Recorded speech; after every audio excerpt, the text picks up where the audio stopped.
you have a ear today to hear what God is saying to you, దేవుడు నీతో ఇప్పుడు ఏం మాట్లాడుతున్నాడో ఆ వినగలిగే చెవులు నువ్వు వింటే, say, Lord Jesus, I want to talk about the things you talked about when you were on this earth. ప్రభువైన యేసుక్రీస్తు దేవా, ఈ లోకంలో ఉన్నప్పుడు అట్లాంటి సమయాన్ని నువ్వు మాటలతో వ్యర్థపరచలేదు, నేను కూడా అట్లా ఉండాలని కోరుచున్నాను. He did not gossip about anybody. ఎవరిని గురించి కూడా చెడు వార్తలు, అనవసరమైన కబుర్లు యేసుప్రభు చెప్పలేదు. The prince of the world came and found nothing in Jesus. ఈ లోకాధికారి అపవాది వచ్చాడు, నా యందు అతనికి ఏమీ కనపడలేదు. Do you know that Jesus knew that Judas Iscariot was stealing money from his bag? యేసుక్రీస్తు ప్రభు వారికి తన శిష్యుడైన ఇస్కరియోతు యూద డబ్బు సంచిలో నుంచి డబ్బు దొంగిలిస్తున్నాడని యేసుప్రభు తెలుసు And కదా. Jesus knew he is going to betray him. యేసుప్రభు వారికి ఇది కూడా తెలుసు, ఏంటి, యూద తనను అప్పగించబోతున్నాడని. He even said once, one of you is a devil. యేసుప్రభు వారు పలికారు, మీలో ఒకడు అపవాది అని. But కానీ he never mentioned the name of Judas Iscariot to any of the other 11 disciples. మిగిలిన 11 మంది శిష్యులకు ఇదిగో నన్ను అప్పగించబోవాడు ఇస్కరియోతు యూద అని అతని పేరు ఒక్కసారి కూడా వాళ్ళకి పలకలేదు. Only at the last supper, when he dipped the bread, he said, this is the one. ఆయన చిట్ట చివరిసారిగా ప్రభురాత్రి భోజనం చేస్తున్నప్పుడు, నేను ఎవరికి రొట్టెను ముంచి ముందుగా ఇచ్చునో వాడేను అప్పగించేవాడని మాత్రము ఆ చివరిలో పలికాడు. That's a tremendous testimony. అద్భుతమైనటువంటి సాక్ష్యం అది. That Jesus did not speak evil about somebody, even to the other 11 disciples. డబ్బులు దొంగిలించేవాడు, తనను అప్పగించేవాడు అయినను కూడా అతని మీద ఒక్క మాట కూడా అనవసరంగా ప్రభువారు పలకలేదు. He did not speak evil of any individual.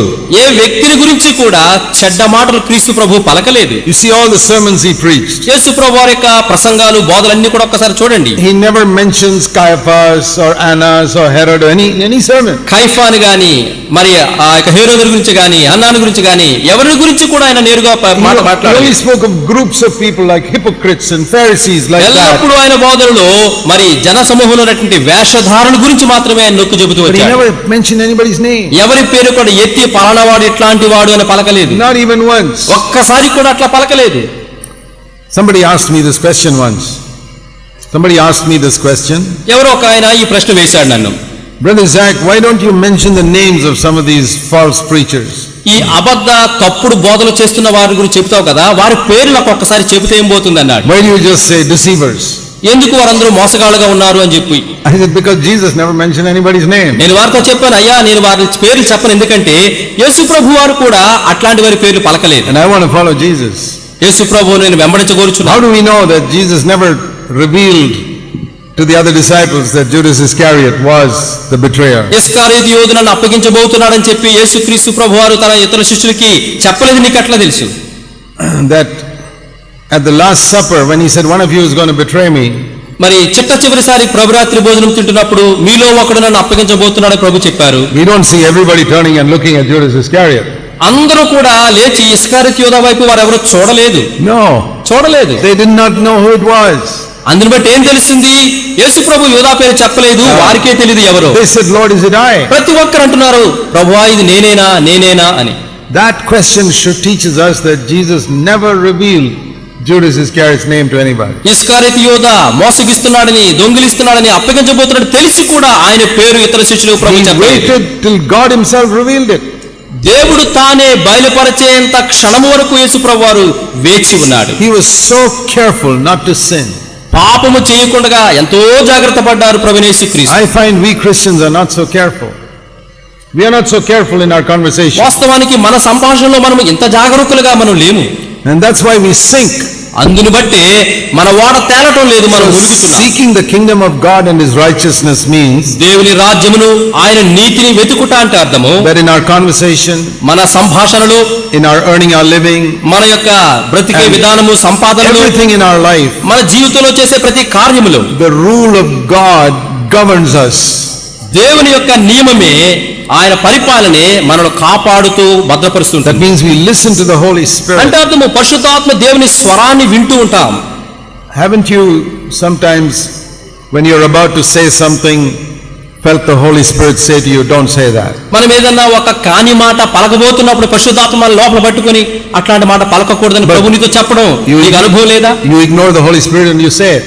పరిశుద్ధాత్మ ఒక పక్కన అరుస్తున్నా అతను నోరు నొక్కి మనం చెప్పాల్సిన కాని మాటలు పలుకుతూనే ఉంటాం. Somebody is angry with you and shouts at you, ఎవరో ఒక నీ మీద కోపం వచ్చి నీ మీద అరుస్తూ ఉంటే and you're tempted to answer in the same tone, నీవు కూడా అదే తీవ్రతకి స్థాయికి చెందిన అరుపు అరవాలని the శోధించబడతావు. Holy Spirit says, no, keep your mouth పరిశుద్ధాత్మ దేవుడు shut. అంటాడు, అతను అరిశాడు కదా, నువ్వెందుకు అరుస్తావు, అట్లా అరవకని But you don't పరిశుద్ధాత్మ listen. అయితే మనము ఆయన స్వరాన్ని And you వినం. open your mouth and say something. అతని కంటే ఎక్కువ పెద్ద నోరు తెరిచి మనం అరుస్తూ ఉంటాం. That's where our ship sinks. అక్కడే మన నావ ఓడ తేలటం లేదు, మునిగిపోతుంది. The prince of the world comes and he's come inside. ఈ లోకాధికారి వస్తున్నాడు, పెద్ద రంధ్రం ఉంది, లోపలికి వచ్చేస్తున్నాడు. Or in some situation where you can get some benefit for yourself by telling a lie, కొన్నిసార్లు అవకాశం వచ్చినప్పుడు అబద్ధాలు ఆడేసి లాభాన్ని సంపాదించుకుంటున్నావు. like getting a false certificate, ఒక తప్పుడు ఆ యొక్క సర్టిఫికెట్ to పెట్టేసి get admission somewhere, ఎక్కడి దగ్గర నీకు కాలేజీలో సీటు దొరికిపోతుంది. and the devil says everybody's doing it. సాతాన్ అంటాడు, అందరూ చేస్తున్నారు, నువ్వేం చేసావులే పర్వాలేదు అంటాడు. Then you become like the world.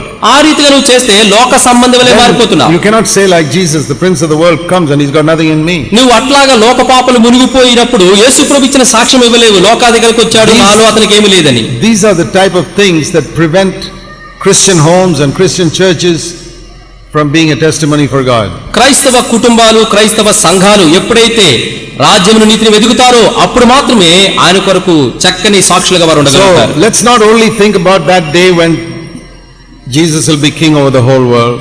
సర్వలోకమునకు యేసు ప్రభువారు రాజుగా ఉండబోతున్నాడనే ఆ దినం మాత్రమే కాదు, Today he wants to show us as a sample to the world of what it means to have Jesus as ఆ రాజ్యము ఎంత ఘనమైనదిగా ఉండబోతుందో ప్రస్తుతము నీ ద్వారా నా ద్వారా ఈ లోకానికి ఒక మచ్చుగా, ఒక నమూనాగా, రుచిగా If చూపించబోతున్నాడు. your church is not like that, నీ సంఘము ఆ రీతిగా and లేకపోతే, if your home is not like that because your wife or your husband don't cooperate, నీ కుటుంబ జీవితము, నీ గృహము ఒకరితో ఒక మరి పరస్పరము సహకరించుకోకుండా అట్లాంటి సాక్ష్యం లేకుండా ఉంటే, then at least you can be like that yourself. కనీసం నువ్వైనా ఆయన కోరిన సాక్షివాగా బ్రతకొచ్చు. Nobody can stop you.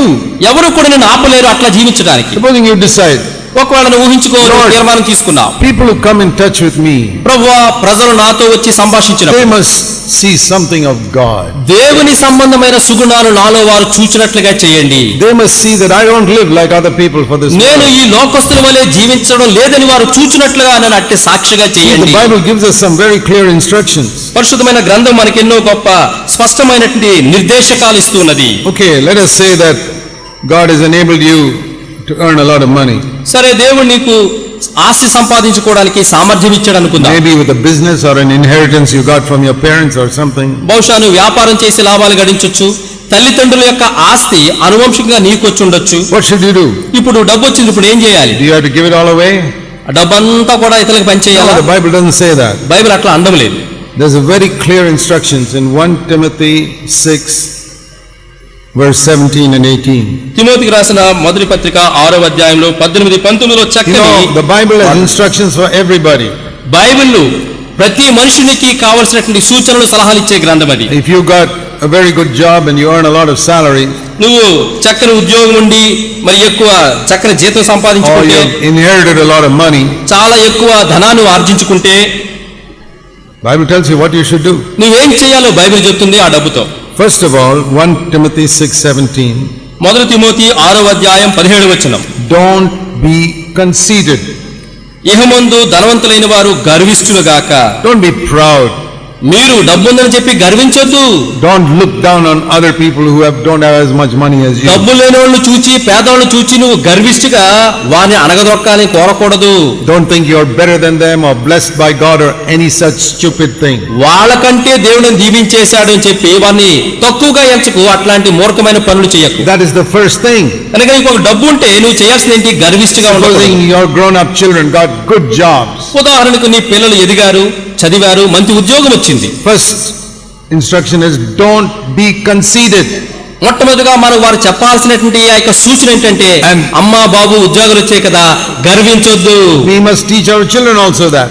మనము గర్వించకూడదు, మన పిల్లలకు కూడా నేర్పాలి గర్వించొద్దు. Secondly, రెండవది, don't fix your hope on your large income or salary or your riches because they're all uncertain. ఇదిగో నువ్వు సంపాదించుకున్నటువంటి జీతము గాని, ధనము గాని, ఆస్తిని గాని దానిని నమ్ముకోకు. ఈ రోజు ఉంటుంది, రేపది పోతుంది, నమ్ముకోకు దాన్ని. Many believers don't follow these simple instructions. ఈ తేలికైన సరళమైనటువంటి సూచనలను అనేక మంది విశ్వాసులు అవలంబించడం లేదు. Don't trust in your salary. ఇదిగో నీ ధనాన్ని, నీ జీతాన్ని నమ్ముకోకు. Don't trust in the amount of money you have. నువ్వు సంపాదించుకున్న ఆస్తి పాస్తిని చూచి మురిసిపోకు, నమ్ముకోకు దాన్ని. See, a poor man does not need that exhortation because he has hardly anything in his bank account. పేదవాడికి ఈ హెచ్చరిక అవసరం లేదు, ఎందుకంటే చేతిలో చిల్లి గవ్వ కూడా లేదు. But the rich man is in danger. అయితే ధనవంతుడే ప్రమాదంలో పడే Because ఆస్కారం he's got ఉన్నాడు. such a lot of property and such a lot of money. ఈ ధనవంతుడికి ఎట్టి ప్రమాదం ఉందంటే ఎంతో ఆస్తి ఉంది, ఎంతో గొప్ప ధనం ఉంది. He is specifically told by the Holy Spirit, don't trust in all that money. పరిశుద్ధాత్మ దేవుడు నిర్దిష్టంగా ధనవంతుడితో అంటున్నాడు, ధనాన్ని బట్టి గర్వించకు, ధనాన్ని నమ్ముకోకు. Trust in God who gives us all these things. సుఖంగా మనం అనుభవించడానికి మనకు ధారాళంగా ఇస్తున్న దేవుని నమ్ముకో. And the next instruction తర్వాత సూచన for rich people. ధనవంతులకు, Do good to others. ఇతరులకు మీరు మేలు చేయండి. Don't be just rich in money, be rich in good works. డబ్బులో మాత్రమే మీరు ఉన్నవారుగా కాదు, సత్క్రియలు మేలు చేయట్లో కూడా ఉన్నతులుగా ఉన్నవారుగా ఉండండి. And be generous and ready to share what you have with others who are in need. ఇదిగో ఎవరికైతే అవసరాల్లో ఉంటున్నారో ధనవసరము, వారికి ఔదార్యము గలవారే, వారికి సహాయపడండి. And use your money for the spread of the gospel. ఇదిగో సువార్త వ్యాపకం నిమిత్తము నీ ధనాన్ని మీరు ఖర్చు పెట్టండి. Because if you do that, అట్లా మీరు చేస్తే then you have a treasure for the future. అప్పుడు భవిష్యత్తులో నీకు గొప్ప ఆస్తిని దేవుడు ఉంచుతున్నాడు. Then you can say, the prince of the world has got nothing in me. అప్పుడు మాత్రమే చెప్పగలవు, లోకాధికారి వచ్చాడు, అతని సంబంధమైనది నాలో ఏది లేదు. Otherwise, this is one of the main means by which the devil is getting into many people's lives. లేకపోతే ఇట్టి వాటిని ఆధారంగా చేసుకుని విశ్వాసుల జీవితంలో రంధ్రాలు పెట్టి ప్రవేశిస్తున్నాడు సాతాను. Carelessness with our conversation, gossiping, backbiting. మన నాలుకతో పలికే మాటలు, వెన్నుపోటు మాటలు, లేనిపోని కబుర్లు, కల్లబొల్లి కబుర్లు, అలాంటి వాటితో సమయాన్ని వ్యర్థం చేసుకోవటం. And carelessness with money. డబ్బు విషయంలో నిర్లక్ష్యంగా ప్రవర్తించటం.